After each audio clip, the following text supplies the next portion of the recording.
Good afternoon, and welcome to Pioneer Institute's conversation on competitiveness.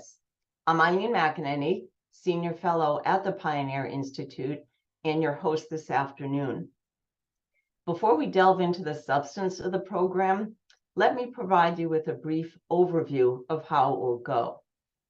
So Tim Murray is the current President and CEO of the Worcester Regional Chamber of Commerce. He's the former Lieutenant Governor of the Commonwealth of Massachusetts and a three-time mayor of the city of Worcester, which is New England's second largest city. Tim will provide us with some opening remarks, and I look forward to his insights and his unique perspective, having served in both the public and private sectors. Tim will be followed by Mike Kennealy, who is the former Secretary of Housing and Economic Development under Governor Charlie Baker. Mike will set the context for our discussion by offering his perspective and observations as the person primarily responsible for our state's economic strategies over the past 4 years. Mike also brings an expertise in private equity to today's discussion. After Mike's remarks, I will lead a panel discussion of industry experts to get their thoughts and ideas. Joining us are Jane Steinmetz, who's the Office Managing Principal at EY's Boston office, Fran Madigan, the Treasurer and CFO of FW Madigan Company, a fourth-generation construction company. Imran Nasrullah is the Vice President and Head of Collaborate to Cure Hub US within Business Development Licensing at Bayer Pharmaceuticals. And John J.T. Kelly, the Senior Vice President of Commercial Lending at Fidelity Bank, a regional bank headquartered in Central Mass. The agenda is chock-a-block full, and our plan is to do all of this in 60 minutes, given our virtual format. But I want to let the audience know we certainly welcome your participation through the Q&A function. So if you have a question, please do type it in, and we'll try to incorporate it into the discussion and leave a few minutes at the end for that. And I see Tim has joined us, so it is now my pleasure to introduce Tim Murray. Tim, thank you for being with us today. Eileen, thank you for allowing me to jump in right in, and for the opportunity to just give some welcoming remarks. And I just want to put it in context in the sense of we're having a broader conversation here across Massachusetts about competitiveness or lack thereof, or concerns about how we stack up against other states. And I just kind of want to use this little kind of story that I want to share as kind of a comparison to, I think, what's taking place in municipalities across the state and the state at large and on this issue. But, you know, Worcester currently has, I believe it's the 8th highest commercial industrial tax rate in the Commonwealth. And that goes back to a decision that was unfortunately made back in the 80s for Worcester to go from a single tax rate to a dual tax rate. And since that time, the business community has been disproportionately hit. However, we have seen counselors over that time to try to make sure that that balance or that split was not onerous.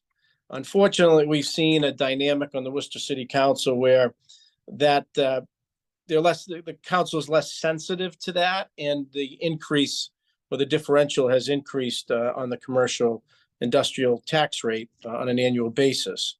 With that, we've seen some of the same group of counselors and other people in the community lead a ballot question that implemented the Community Preservation Act here in Worcester, many of the goals of which we think are worthy. But the business community and the chamber's point of view was, why would we be looking to implement a Community Preservation Act which disproportionately taxes businesses when we're still sitting on significant dollars of ARPA money? If we want to have a conversation about the Community Preservation Act, let's do that until after we've spent all the ARPA money that the city's received, and then have a conversation about the need for the Community Preservation Act and perhaps how that might be balanced with a more equitable tax rate. With that, we've also had a proposal before the city council to be one of the first gateway cities and municipalities to implement inclusionary zoning. Ultimately, housing is a crisis. I think the business community and people recognize that. And, the chamber came out with a position that supported the city administration, the mayor and the city manager, that supported 10% on any units or any new housing created with units over 12 housing or more. That debate lingered for an hour with a hard push by some of the same groups and councils and organizations that were looking for more affordability units, not maybe fully understanding or appreciating how difficult it is to finance and build these projects. And so thankfully we were able to get the 10% imposed. But even with that, concerned about the impact it might have in slowing down investment. And since inclusionary zoning was adopted several months ago, we've only seen one new proposal come forward to date. So, again, we're watching it. We know affordable housing is needed, but how do you balance that with keeping deals in the pipeline and keeping investment interested in Worcester and in Central Mass? Literally on top of that, same group of councilors pushing Worcester to adopt the more aggressive stretch code and a more aggressive timeline. Again, we recognize some of the environmental imperatives that are out there, but felt city and developers and owners and property owners needed time to understand the changes that the state were mandating, never mind under local option taking on a more aggressive approach. And unfortunately, we were not successful with that.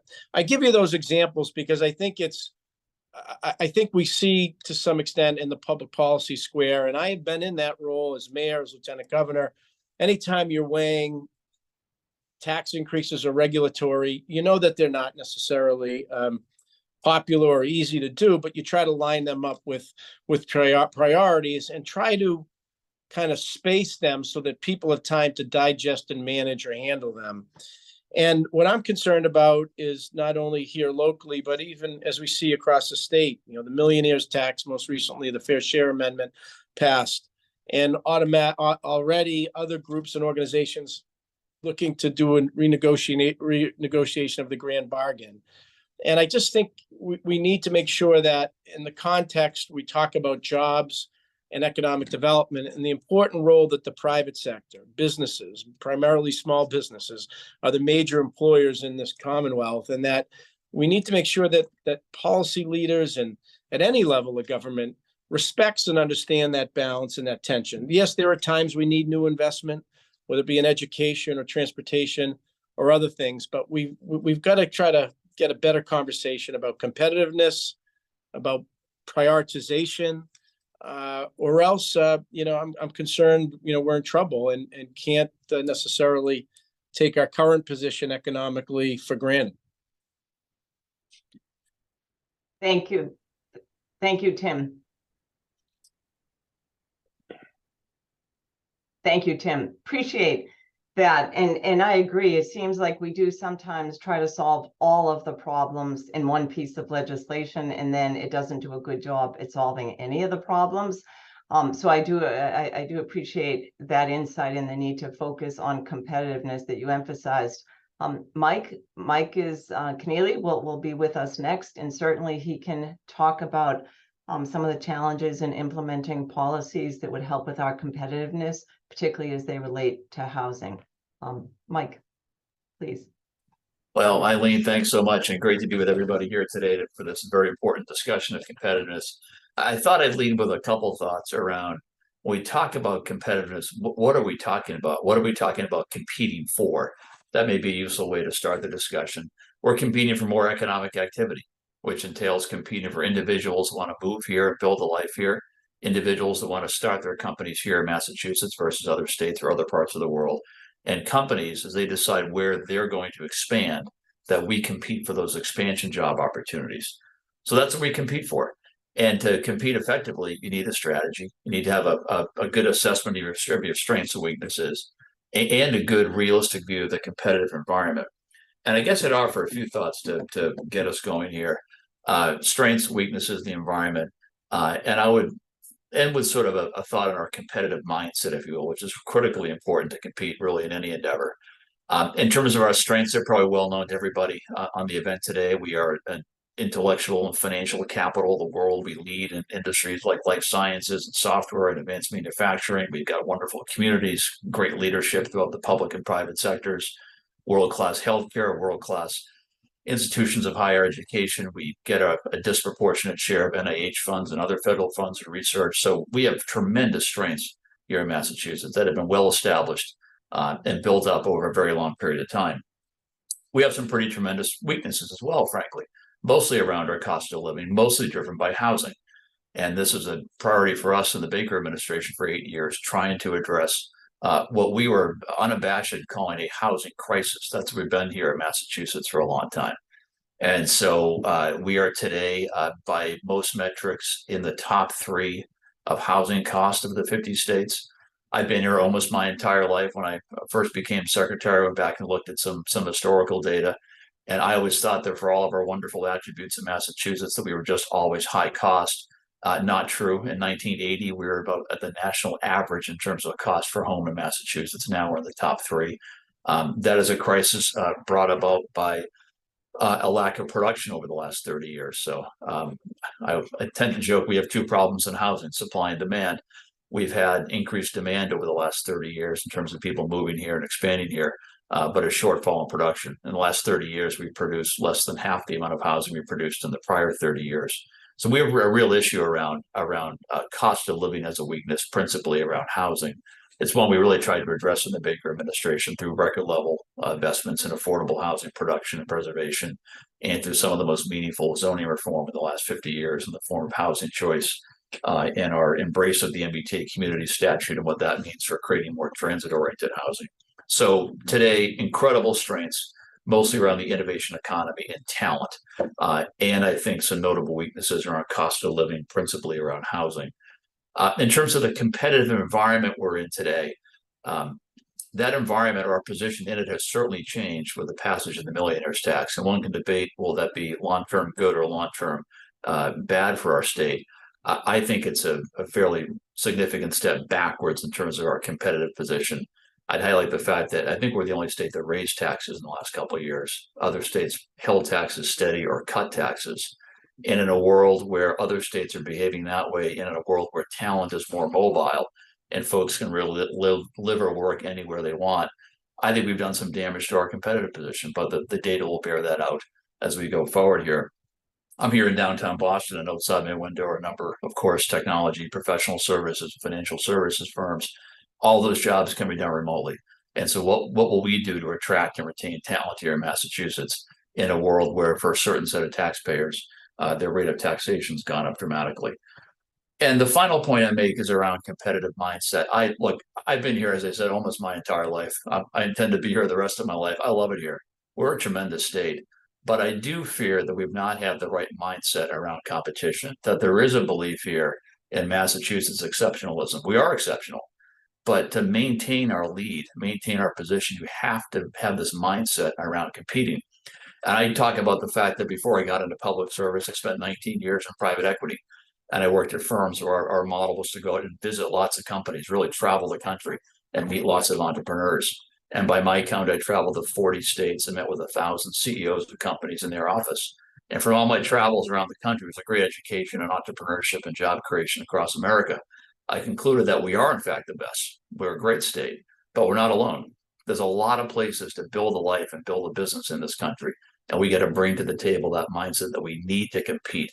We got to be realistic about and invest in our strengths. We got to be realistic about and mitigate our weaknesses. And we got to be mindful of the competitive landscape in which we play every day as we compete for investment in jobs and opportunities with lots of other states and lots of other parts of the world. So I'll leave it there. Look forward to a great discussion. And thank you all for joining. Thank you, Mike. Lots of food for thought in your brief remarks. And so I want to unpack some of that. And let's start off on the topic of talent. I think Mike raised the question, and as the former Senate President Tom Birmingham used to say, Massachusetts lives by its wits, right? We don't have the natural resources of Alaska or Texas. And so talent is really the state's secret sauce. But I think we're facing kind of a trifecta of challenges. One is certainly our aging population and the fact that we're losing workforce. Secondly, the greater flexibility. Certainly people have choices now with the uptick in remote work. And as we've seen in recent data, they're choosing to live elsewhere, which I think over time could really hurt a lot of the synergy in the ecosystem of the Mass economy. And as Mike also mentioned, is our high cost structure. So let's just talk about talent and how Massachusetts fares. And I'm going to have that question. I'll ask the panelists now to please come on camera. And Imran, I'm going to ask you to lead us off. Working for a global pharmaceutical company, I think you see the talent all over the world, but we know Massachusetts is probably the epicenter of the life science industry. And so let's just talk about talent, how your company looks at it, what your thoughts are, and if you have any advice on making sure that we're able to keep and attract talent. Sure. So Eileen, thank you for having me here. Yeah, Bayer is certainly a global pharmaceutical company. We have a presence in just about probably every major country in the world, as well as many other territories. And I think the view is that, great science can happen anywhere in the world. And so hence, I think our presence to try to be in as many different territories where there is great science going on.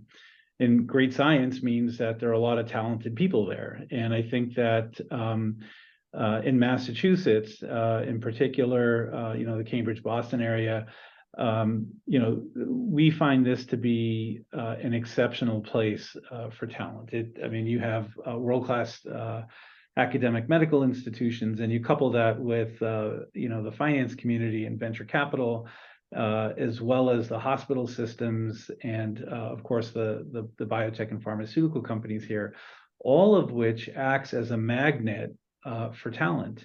And I think that there is a pressure to I think by other territories within the country as well as outside of the country to try to draw that talent there.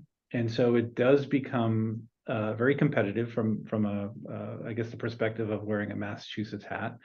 And so I think that it's important that we also start to think about how do we unleash that talent across the state. It can't just it doesn't just sit and reside in Boston and Cambridge. It's all the way out to Western Mass. And I think, we'll talk about this later, I'm sure, but to really unleash that requires that there's also access and the ability to live where you need to. I'll say make a final point on this idea of global competitiveness and where does Massachusetts need to be. I think it'd be interesting to hear from our leadership and politicians, what is the vision for Massachusetts? I appreciate the statement, what do we compete for? But I think what goes with that is, what is the vision? Like, where do we want Massachusetts to be in 10 years, 25 years, 50 years? And even in the broader perspective, where do we want the nation to be? And I think we need an innovation plan that we can stick to that really taps into talent development, education, transportation, housing, all of the things that make Massachusetts such a great place to live. Thank you. And I want to just ask the other panelist, and I'm going to go, JT, with you and just ask, as a regional bank, my assumption is that you're looking for talent primarily in the Central Mass area, and are is Fidelity Bank finding it difficult to attract and retain talent? And if so, like, anything that you're doing differently to try to attract talent? We're a community bank, so yeah, the focus certainly is, local folks. We do have some hybrid workforce as well. We have depending upon what department you're in, there is opportunities for hybrid work, which is also attractive to people these days in terms of, I think that has to be part of your plan in terms of your hiring process to allow people some flexibility. So, but for us, I think customer service is the key. Everybody wants a good experience, and really being non-client centric is one of the biggest threats to any business right now. I don't even think of myself really in the money business. I'm in the customer service business. My competitors and I, we all sell money, but it's a commodity, and really the differentiating mark is responsiveness to a client's need, and in some cases is creativity to design right solutions, or even exhibiting some level of patience or understanding should issues arise within, with the customer itself or in the business. So, and I think that I get to sit on some hiring meetings, and I think for our bank, a lot comes down to how well you how you play nice in the sandbox with others. Are you someone that treats others the way that you want to be treated? Very good. Nice reminder of kind of business basics there. And I appreciate that, because in this remote world, I think sometimes we lose sight of that. And Fran Madigan, I'm going to ask you, in the construction realm, I often joke that you want to be very well off now, go into the trades, right? Because it feels like there's a shortage, certainly. And I'm just wondering, if what your experience with talent has been, and what your company's approach to retaining and finding talent is. Thank you, Eileen. Appreciate the opportunity to participate. Thanks. So I can touch on the challenges that we face in construction, but also as a business owner in Massachusetts, I see it from that end as well. Talent in construction, as many of folks have seen and experienced, try to find a plumber, try to find an electrician. I can't even find them to come to my house. But the lack of qualified labor has ranked as the #1 issue in our industry for a number of years now. I think the image of our industry was never a great one. I think if there's a positive to be taken about COVID, there's a lot of people did a lot of thinking, and nothing against college educations, but I think there's been a lot of realization that, hey, they can be a pretty darn good living made from the folks that choose to go into a craft. We, like other sectors, have a rapidly aging workforce, and we need the vocational and the technical schools to assist with the problem that we have. And a great push has been made to educate the youth of today that there's great opportunities and great paying jobs in construction. This is slowly working, but not nearly as fast as it needs to go. I want to keep in mind to everybody that our industry, probably 95% is not a hybrid industry. We can't have people work from home. Certainly we have some of the financial stuff and some of the scheduling stuff, but in general, things do not get done if people don't show up on the job. And that means that we need more people. And I mean, I guess that's the challenge. What's the solution? The solution is to hopefully have the state have good policies to assist the vocational, technical, community colleges to continue, and also to I guess this will touch on another thing we can talk about later is work on the housing and transportation, because Mike hit it on the head. It is a very, very difficult thing when the centers of where a lot of work goes on is unaffordable for the people who work to do that, especially in the world of the two worker home today. So yes, talent is absolutely vital to us. We think we've been attacking it fairly well, but certainly it will. There's no way it won't continue to be the #1 challenge for our industry for the upcoming number of years. Thanks, Fran. And Jane, in the professional service realm, certainly you can attract talent from the globe. They can work remotely. We want them to work in Massachusetts and Boston, and there's a high concentration of professional service folks. So tell us about some of your talent strategies and challenges. Sure, no, absolutely. So at EY in the Boston area, we have about 2,400 folks. And, it is true, this concept of remote working is flourishing. One of the things that we're trying to promote at EY is this balance. And we did a study recently, which would suggest that when it comes to remote working versus working in person, you know, 5 days might actually not be the best, but neither is 1 or 2 days. So some average of 3 days a week in the office seems to make sense. So with that, it's very important that Massachusetts stays competitive so that we have the right talent within Massachusetts from which we can tap for that in-office experience. I think Massachusetts does have a lot to offer, but I really loved hearing from everybody on this panel in terms of the factors that go into that, like housing cost and transportation and the like. So definitely EY is looking at all of that and hoping that Massachusetts remains competitive so that we have the right talent base here. All right, and I'm going to keep you on the hot seat because now we're going to transition and we're going to go to the cost structure and more specifically taxes. So Mike Kennealy had certainly talked about the millionaire's tax, but I want to focus on Governor Healy just last week signed $1 billion tax relief package. And I think it's her signature piece of legislation in her first year in office.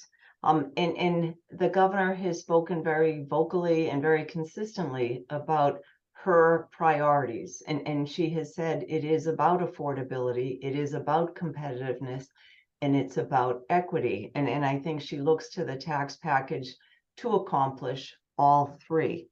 At the time when the governor had offered her tax package, I said she does a lot certainly on affordability, but I think on competitiveness, I wasn't sure if it went far enough. And so I'm going to ask you, since you touch upon a lot of different business types and with a lot of different size businesses in your profession, what are your thoughts about the tax package? Will it move the needle on affordability and competitiveness and just cost kind of in generally in Massachusetts relative to other places?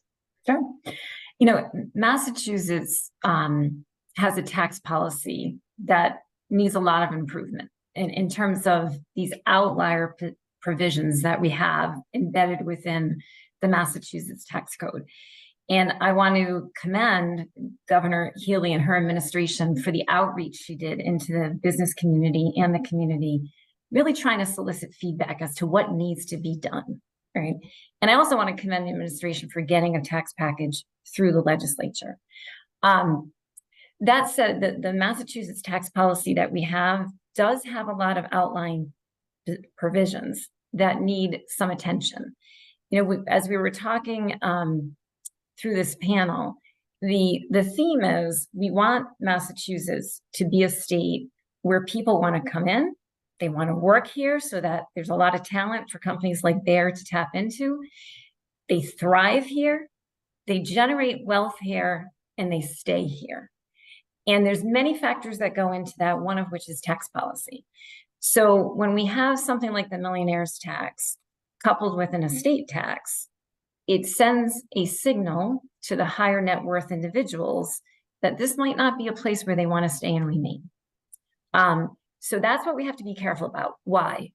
Well, when you look at Massachusetts in comparison to other states, let's talk first about the tax base. So many states rely less than 40% on personal income tax. Massachusetts relies in its total tax revenues almost 60% in personal income tax. So we are vulnerable to the personal income tax revenues coming in. Within our personal income tax revenue base, 25% of the personal income tax is paid by 0.5% of our residents.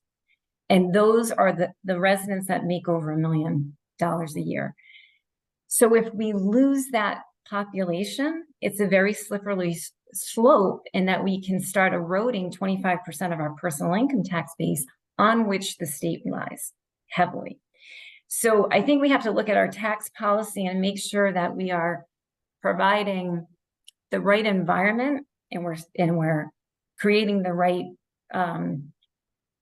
talk track in the state that is hospitable to both employees entering the workforce as well as those that have created their wealth. So as it relates to the tax relief package that was just enacted, there was some important corrections that were made. So one of them was what we call a single sales factor.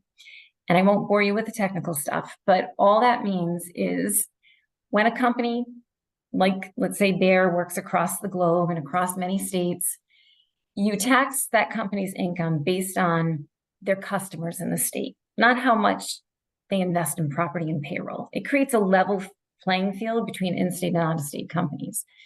38 states have a broad, what we call single sales factor formula. In this tax relief package, we became one of the 38. So now there's 39. So does that make us competitive? It puts us as part of the pack. Okay, so I would say it brought us up to where we should have been, with the other 38 states. Where we have some work to do, I would say, is provisions like the estate tax. So the estate tax, we're only one of 12 states that have an estate tax. We had $1 million exemption, and in the tax relief package, we went up to $2 million. That makes us one of 12, and our exemption is the third lowest of those 12. So again, we started with an outlier provision, and we continue to have an outlier provision, though it was improved. And the same thing with short-term capital gains. We were at 12%, it'll be 8.5%. That's great, but we are one of 2 states that have a short-term capital gains rate that is higher than the general personal income tax rate. So again, hats off for getting a package through. Hats off for the real, I think, genuine outreach to the community and trying to understand what needs to be done. But we're kind of correcting these outlier provisions, and we really need to go to be truly competitive. We need to work on those provisions some more. Thank you. And so I will just, before I put that question to some of the other panelists, it struck me as you were talking about the tax package, the environment in which it was passed, right? And I think everyone who filed their taxes in Massachusetts knows that we all got a refund because there was an excess amount of taxes collected in 2022. Mm-hmm. And yet at the time where we're refunding taxes, we are imposing a pretty significant new tax. And I can't help but think of Mike Kennealy's comment that, Massachusetts needs a little more competitive mindset, right? Mm-hmm. And I think that for a lot of folks, they think that the taxes isn't what drives people. And I think they're right to some extent, but I do think depending on, whatever industry you're in, smaller margins, taxes can make a very big difference. And so I want to just ask other members of the panel, how much do taxes factor into your considerations or into your clients' considerations when to build a new building or when to expand their operations? And I guess I'll say Fran first and then JT, and I'll ask Imran to close on that one. I can't certainly do anything better than Jane on her summary of the recent past tax package. I do think it's good, but I agree with the comments. Going back to what Tim said at the beginning, I can personally vouch for the fact that as people look to relocate into our city, I'm in Worcester, that dual tax rate has definitely been a barrier. Unfortunately, there's probably not many facts and figures, because once somebody chooses to locate their facility, the potential new facility in an area outside of Worcester, they don't engage with Worcester anymore. However, as someone who has been contacted a number of times over the years by firms to say, hey, what does it cost? And then they come back, and certainly the construction cost doesn't vary that much. But I have heard firsthand on a number of times that a dual tax rate like we have in Worcester has had companies relocate other places. In fact, I can count on probably 4 or 5 facilities or satellite offices that we've built outside of Worcester, and I've been told that it has been because of the taxes. So that is evidence that I have personally that yes, tax policy and how a governmental body goes about deciding what they're going to do, it does hurt. obviously commercial tax base was hurt. Jobs were probably lost. And so, yes, it is alive and well. As far as on the income end, there's no doubt about that, I think that although we have had, we've had a few, we had a few folks coming into the state, which as an aside, when we talk about talent, I would like to see some policy to have some fairly prompt ability to have some of those talented people get jobs and apply for jobs. But on the other hand, the situation with regards to people leaving the state, I think there's some pretty high numbers in that in the last couple of years as well. So if people are leaving the state, taxes aren't going to get paid. So yes, I think the tax policy is and will continue to have a bearing on our state's success in competitiveness. Thanks. JT, what say you? Yeah, I agree with both Jane and Fran. I personally haven't had many customers utilize or use taxes as a barrier to coming or going or building inside the city.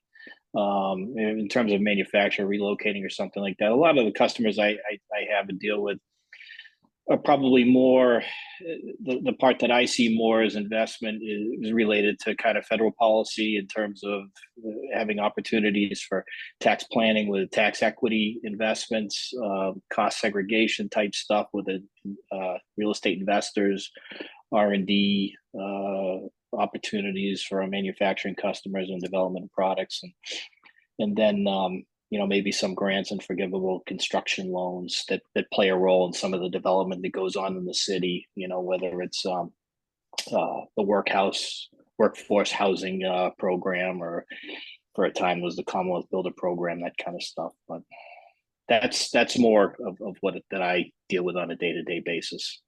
Okay, thanks. And Imran, how about you? You're on mute. Yes, I was going to say I'm not a tax expert, so I'm not going to sit and try to make any kind of prescription on this, but maybe some observations I think I've seen, and that is that certainly, whenever there's some sort of exit or liquidity event, whether in tech or biotech, very often you see those who do well from that tend to go and establish residency in other states, and because they want to avoid the state tax issue. And I think that, I think to Fran's point, if people are leaving the state because of issues like that, then I guess that's an opportunity lost as far as collecting revenue for the state. I think the other issue too is that I go back to my old days working for Mass Bio, and I think that I remember you would have other states that would actively come and kind of lobby a company to try to have them set up their manufacturing facility in their state by giving them, some sort of tax concession, and that becomes from a competitive standpoint, that becomes a liability for Massachusetts, because you want to try to have not just innovation on the front end, but you want to have innovation on the back end. And if you want to have these companies stay here, and again, this kind of gets to, the whole transportation issue, but like, can you start to have, through maybe tax policy, the ability to have companies here set up manufacturing all throughout the state so that everybody gets the advantage of working for these great companies? Thanks. And I do want to give both Mike and Tim a chance to weigh in. This is an important topic, so if you'd like to add anything, Mike, I'll start. Yeah, Eileen, I guess a couple thoughts. I do find it sort of curious. The millionaires tax passed last November. Seemingly after that, there was a lot of talk on Beacon Hill about competitiveness. That word was probably uttered more in 2023 than it was in any previous year I can remember. Yeah. And then this tax package was passed.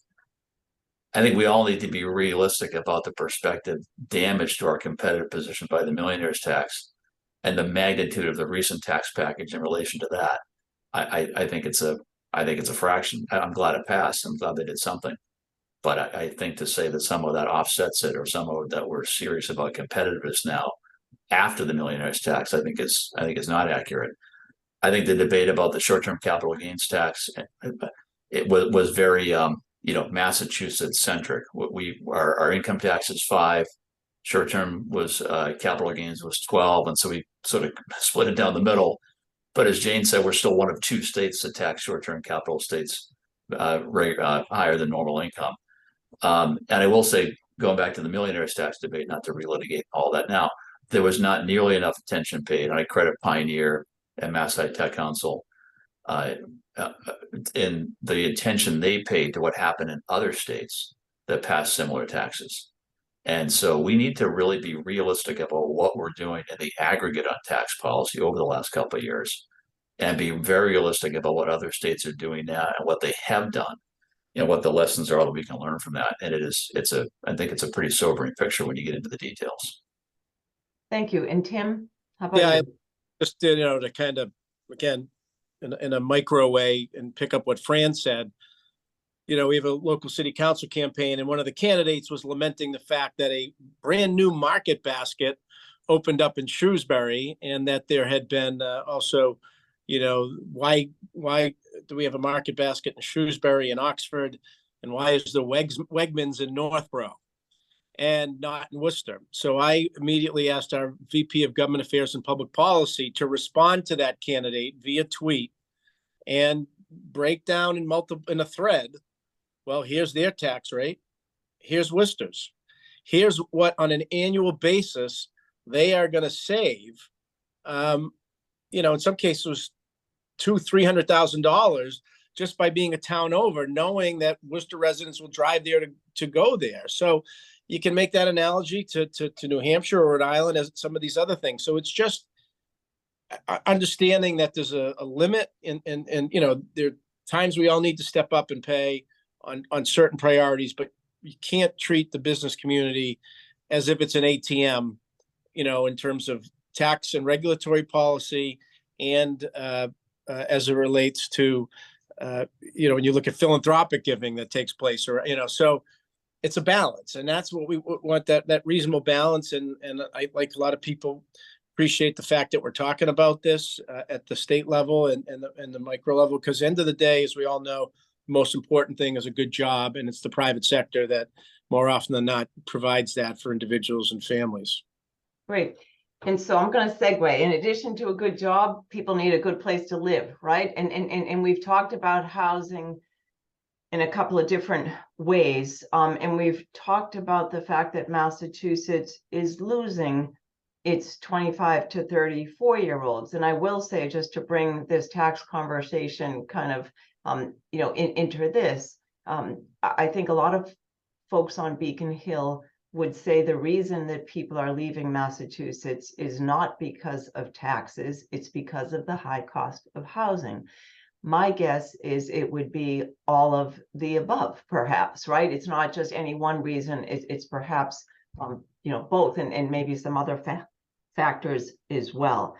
And there has been a lot done to increase the supply of housing, and as Mike said, we have a supply and a demand problem, right? But I think that certainly with passage of the housing choice, and with the MBTA Communities Act, we've made great progress. And in the governor's tax package, there are credits for low income housing and other credits to encourage the development of housing. But I want to ask folks with boots on the ground. So I'm going to start, JT, with you. As a commercial lender, are you seeing developers interested in building housing? And if not, the impediment? Yeah, so I would say that certainly still the Worcester Central Mass is cheaper to live, and find a house than our neighbors to the east.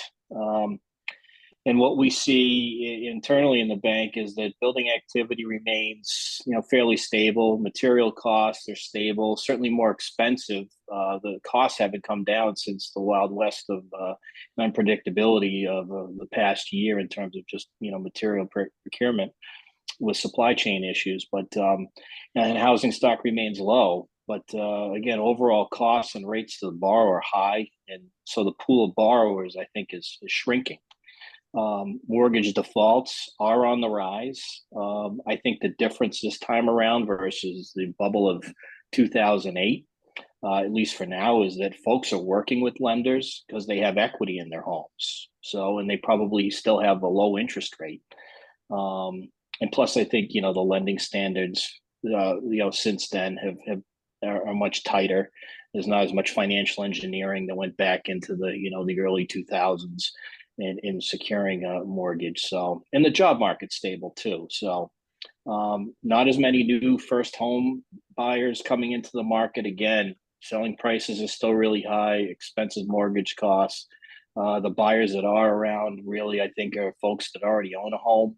So they're kind of trading off. They're getting high premium on their house. So they're, it's kind of a wash. If you're buying something high, but you're selling something high, really then comes down to the cost in terms of the mortgage. So if you get a lot for a down payment, it probably doesn't hurt as much.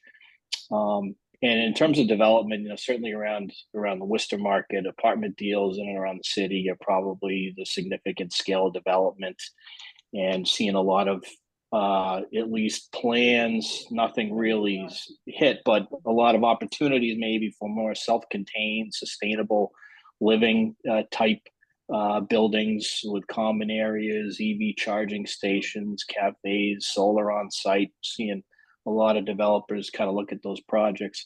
Again, though, I think the barrier comes down to interest rates right now. So that plays a significant role. People are budgeting for projects today that won't be completed 15 to 24 months out in some cases. So rates impact, the debt load on a project where, versus what a project might bring in terms of revenues or cash flow. So, and really, a half a point, 1% swing on a interest rate can really change the dynamics of a project. So, that it's just it's a challenge. It's a challenge for banks. It's a challenge for investors at this point. Fran, anything you'd like to add to that? Yeah, I think it's a challenge in the construction. It is a challenge, and it's also an opportunity. It's obvious for the opportunity end because there is a lot of residential construction needed. I think the latest number that I've seen pop up a couple of times throughout Massachusetts is at least 200,000 units. That's a lot of units. So that means there's a lot of work. Our labor market is very tight. So when there's a tight supply, the price is going to go up, and obviously the cost as well. I mean, I have never ever seen the uptick of prices like we had in the last 3 or 4 years. I mean, I agree with you. I agree with JT that it has leveled off, hasn't gone backwards at all. The supply chain issues are still out there. So the supply chain is a problem on time, but time is money. So housing is an incredible challenge on trying to get it done. In fact, I've seen on the Worcester Planning Board and the Worcester ZBA in the last 2 or 3 weeks, I think I saw either 3 or 4 projects that are looking for extensions. And that's probably not extensions because they don't want to start their projects. It's probably extensions because of the pro formas they're putting out might not work.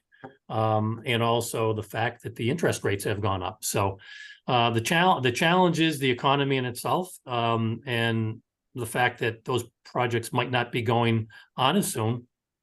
It's going to be a longer time to reach that goal, whatever it is, a couple hundred thousand units across the state. The high costs and the interest rates aren't helping. Okay, and so that, I mean, you both have outlined some of the challenges from the supply side, right? And I guess I'm just going to turn to Jane, you first, and then Imran on the demand side, right? I mean, what are we seeing from people that you're either trying to retain or attract in Massachusetts? Has housing ever come up as an impediment for, to taking a job for someone, or a reason why they choose to go elsewhere, in your experience? Jane, Yeah, first. sure thing. I have been hearing about this, not just from employees, but also just family members. You just hear over and over individuals within the 25 to 35 range wanting to buy a house. and finding it cost prohibitive. So then the conversation goes to, maybe I always hear Raleigh, maybe I should go to Raleigh, North Carolina, maybe I should go to New Hampshire. And they start looking for lower cost options where they can buy a home and thrive and be gainfully employed. And so it's an issue. It's an issue once folks start to say, I think right now renting on average is higher, like it's a high, rents are high, but it's really cost prohibitive to try to get that house. And that's when they start to look about moving outside the state. Yeah. And how about Imran, for you? Are you experiencing it as an impediment? Yeah, so I was going to say that, kind of getting back to the kind of innovation and talent perspective of things, I think one of the biggest difficulties that exist around life sciences is that you have a tremendous student population that are trained in the sciences. When they graduate, they want to work, here in Kendall Square, but they find that living in the city is untenable, right? And so what ends up happening is that you start to have this need in the community to start up companies and kind of around the greatest technologies that are around, but trying to get the student population to stay and work in Cambridge becomes really difficult because of the cost of living, and so they start looking elsewhere. On the other side of the problem, like you look at Worcester, and there's a great incubator, MBI, out there that are kind of incubating these wonderful small companies, and you hope that they grow. But the problem that they face is that you cannot get young students to want to live, I guess, maybe in Metro West or in Worcester, because it's not as exciting, I guess, as living in Boston. And then there's no easy way to get back and forth if you live, let's say, in the city and you want to work in Worcester. And so there's this conundrum that I think Massachusetts faces around, the housing, I guess I'll call it the demand on the one side, innovation on the other, and then transportation as kind of that third leg. And how do you make that all work together? Well, so I would say this. I mean, I think innovation is something that we haven't had a great chance to explore, at least as it comes to solutions to some of these challenges, right? But I do think, transportation would be potentially a place to start. Certainly, we want our MBTA and our regional transit authorities to work, and we want the trains to work, and we want to connect folks. Jane and I were talking prior to this just about bringing some innovation, and the saying that necessity is the mother of invention. But she had mentioned, and why don't, Jane, if you want to quickly just give the example about in Lynn, and then I'll ask each of you if you have any thoughts on transportation. I am going to ask each of you to make these responses very brief, because I do want to do one quick round of questions before we wrap up, and we're approaching the hour. So Jane, if you could just talk about transportation. So transportation is I don't know where all these cars are coming from, and they're just like 24/7. There's no busy, time. It's constant. So I do think we need options and frequency. So with that, it really caught my attention about the ferry service that seems to be gaining popularity. I understand it was for some construction that was going on. Maybe it was a tunnel. They opened up ferry service from Lynn to the Long Wharf, Boston area. And they decided to extend it because it became so popular. And as someone that uses the Hingham ferry as much as I possibly can, I think those are the types of innovative ideas that we need to explore. We have the waterways. Can we create ferry services, down the Charles into the Cambridge area, which is very trying to get to, by the way, and other ferry type services with frequency. I think that's what we need to explore. Mm-hmm. And I'm going to ask, because we often hear, if there's the high-speed train, if there were more frequent trains connecting Worcester to Boston, more people would live in Worcester, and not that they have to work in Boston, but to connect them to other places. And I'm going to ask Fran, do you think that a high-speed train that ran frequently from Worcester to Boston would increase the demand for housing in the Worcester market? Yes, well, the fact that recently we found out that the one fast train in the morning isn't going to happen anymore, that certainly has created a lot of discussion. I happen to be the chair of the Worcester Regional Research Bureau, and just as many of you might know, a gentleman named John Weaver is on our board, and we always ask our board members if they have any subjects for research, and John recently contacted our executive director and myself to talk about it, and exactly what you're saying. I mean, I'm looking at his email right now. He said MBI is struggling with the MBTA and the Worcester Regional Transit access for employees coming in from Boston and Cambridge. We've had at least 5 companies say they cannot relocate to Worcester due to this, and one company employees an employee rides her bike instead of using the RTA. So is transportation an issue? It certainly is. And Tim, I want you to be able to weigh in. I know you have to leave, a hard stop at 4. So if you wanted to chime in. Yeah, I would just say, over the last 20 years, Worcester went from 6 round trip trains to 20. And commensurate with that expansion of commuter rail, we have seen significant growth, and many of the developers and investors who've made commitments in Worcester have done it in concentric circles around Union Station. And it has been a major piece of Central Mass, our growth, population growth, housing development that's under, thousands of units under construction as we speak. So that frequency that was mentioned, that Jane mentioned, is really key. And, our vision is you get so every half hour, there's a train in and out of Union Station coming up, and one coming out of South Station, and someday even a West Station. But you have that connectivity is really critical. And I will just underscore that. So as the mother of a child who went to Worcester Academy and a son who went to Holy Cross have frequented Worcester, and it's been remarkable to watch the transformation that's happened, certainly around Union Square and then the ballpark and all of that. So we have 3 minutes left. And so I'm just going to ask each of you in these few minutes, you are responsible for economic development in the Commonwealth. And Mike, you get an unfair head start, right? Because you've actually won that hat. So I'll let you go last. But what would be your suggestion? So I guess if you had to pick one thing for Massachusetts policymakers to focus on, what would that be?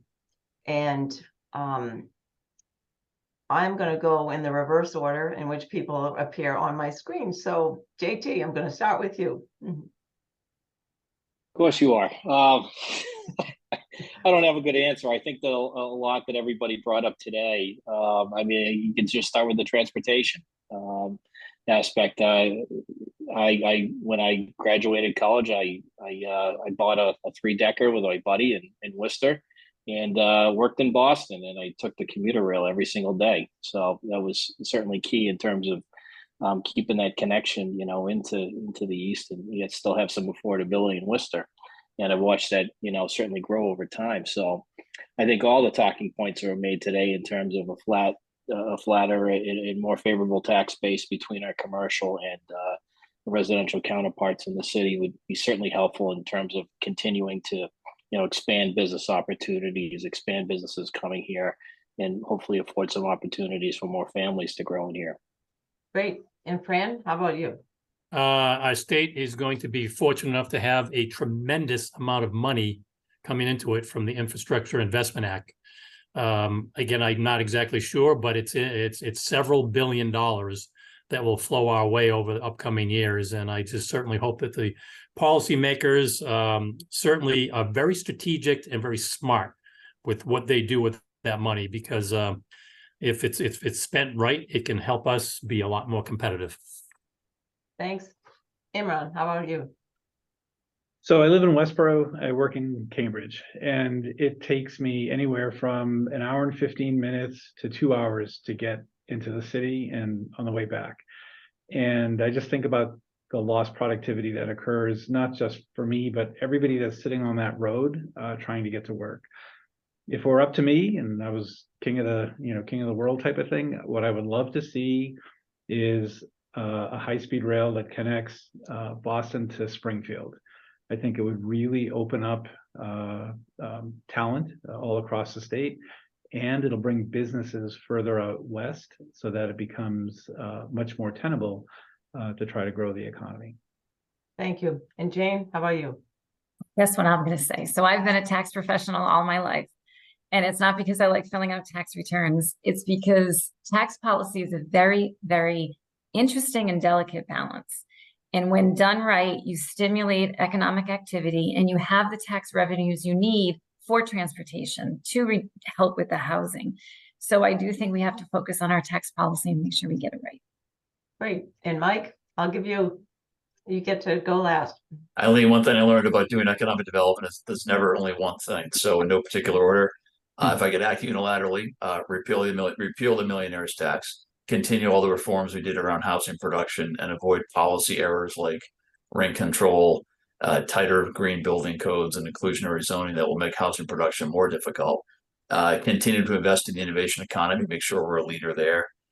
Continue to invest in all aspects of our workforce, including all the investments we made the last 8 years in vocational technical education, which is critically important. And then finally, continue to invest in our communities.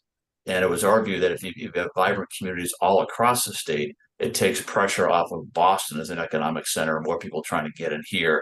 And Worcester is a great example of that. We made a number of impactful investments in Worcester. Look how vibrant Worcester is now versus where it was a quarter century ago. Thank you. And what I would say, just to sum it up, I think it's been a great conversation. I think we've hit on a lot of the issues that Massachusetts needs to focus on. I think the good news is we know what we need to focus on, and there are a lot of smart people who can work in that regard. And my key takeaway from this is all of it is interrelated. So it's not just housing, it's not just transportation, it's not just taxes. They're all interconnected, they're all intrinsically linked. And we need that holistic approach as we think about our economic strategies. With that, we're going to end this webinar. I thank all of the panelists and the speakers. I think it was a great conversation, and it left at least me wanting more. And so I hope Pioneer does more of these in the future, and you'll be the first to know. Thank you. Thank you. Thanks, everybody. Bye.